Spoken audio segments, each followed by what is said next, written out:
Hi, I was looking for Emma. This is Emma. Emma, how are you? This is Jubal from Brook and Jubal in the Morning. Okay. Okay. Have you ever heard of Second Date before? No, I'm not really in the car at that time, so... Okay. No, that's cool. It's all good. Well, you are about to be the star of a Second Date, so that's exciting. What does that mean? That means that you recently went out on a date with one of our listeners, and he liked you a lot.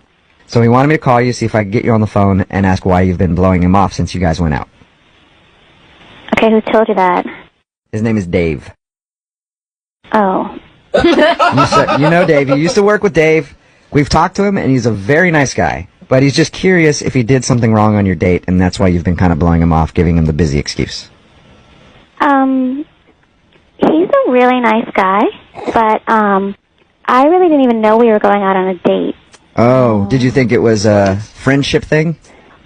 Well, yeah, because we worked together for many years. He's always so sweet to me. He'd always, bring me coffee from the break room, and when I told him I was leaving, he looked really upset. And so I thought we'd, hang out as coworkers, and so I was leaving. You know how people do that when people leave a job. Yeah, for sure. And I thought that's what he meant, and I thought that's what we were doing until, the day of, and he was insisting on picking me up, which was, a red flag, where I was like, oh, no, I think he thinks this is a date. Let me ask you a question, Emma. When we talked to Dave, he said he had a crush on you the whole time he was working with you. Did you know that he had a crush on you, or was that when it became obvious? I mean, I could tell, but I still thought it was just, a friendly... we don't have that kind of romantic vibe at all as far as I could see, even though he had a crush on me. Didn't he tell you, though, when he asked you out, I've been wanting to do this since the day I saw you? He was kind of, mumbling. I really wasn't sure. Sometimes it's hard to understand what he's talking about. Yeah. But, I really thought it was a hangout until, he insisted on picking me up at my house.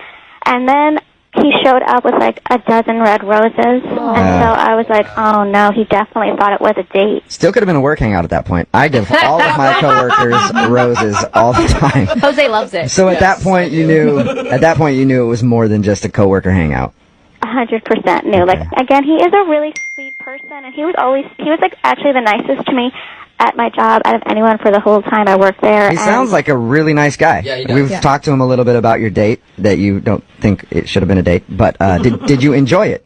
It was so awkward, you guys. It was he had the waitress put his plate on the same side as me, so instead of sitting across two regular people, he sat right next to me. All right, some people do that, though. I know him from being a coworker, and he's always kind of mumbly and nervous and awkward, but I wanted to let him down easy kind of thing, without hurting his feelings, but, I've never seen him so nervous. Oh, no. Probably because he likes you. Yeah. I guess so. I guess so. I mean, if you were to